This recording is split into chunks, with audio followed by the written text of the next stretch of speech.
बिस्मिल्लाहिर्रहमानिर्रहीम।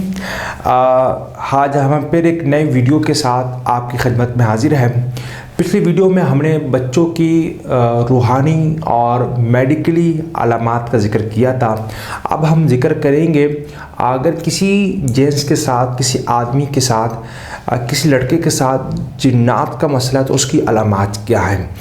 तो पहली अलामात उसकी ये होती है कि उसके सर में बहुत शदीद तरह का एक दर्द होगा, बहुत शदीद तरह का दर्द होगा और उस दर्द के साथ साथ उसकी एडियो में और बहुत शदीद तकलीफ़ होगी, सर में और एडियो में तकलीफ़ होगी।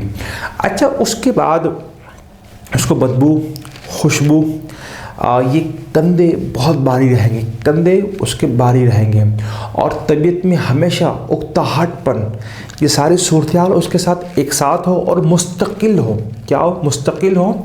तो उसके साथ मसला क्या है? जिन्नाती मसला है। जब ये सूरत हाल होगी तो यकीनन वो बंदा नमाज से, दीन से और जो काम कर रहा है, जॉब कर रहा है, जो कुछ वो कर रहा है, उन सब से आराम आराम से वो क्या हो जाएगा? वो दूर हो जाएगा। उनसे बिल्कुल ही उसको कराहत महसूस होगी कि मुझे करना नहीं, मुझे छोड़ो यार। बाद दफ़ा ऐसा भी अगर मस्जिद की तरफ तो जाएगा, मस्जिद की तरफ वो जाएगा, मस्जिद की तरफ जैसे ही वो जाएगा वो दोबारा वहाँ से पढ़ कर अपने घर आ जाएगा। तो परेशान, मैं तो नमाज़ पढ़ने गया था, वो दोबारा मैं घर कैसे आ गया?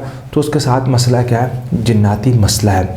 सही। उसके बाद दूसरी अलामत के बाद अब हम कुरान पढ़ेंगे उसके सामने, डायरेक्ट वो चीखो पुकार करेगा, चीखेगा, पुकारेगा, शोर करेगा, रोएगा। तो उसके साथ मसला क्या है? जिन्नात का मसला है। सही। उसमें गुस्से की एक लिमिट होती है, उसमें जो गुस्सा होगा वो इंतहा दर्जे का होगा, इंतहा दर्जे का गुस्सा उसमें जो होगा वो भी क्या है? वो जिन्नात का मसला है। तो ये जो अलामात हैं, जिन्नाती अलामात हैं, यही चंद अलामात हैं, मेल के साथ होती हैं। तो इसका इलाज क्या है इंशाल्लाह हम उसको आगे बयान करेंगे। बहुत बहुत शुक्रिया आपका। अस्सलामु अलैकुम व रहमतुल्लाहि व बरकातहू।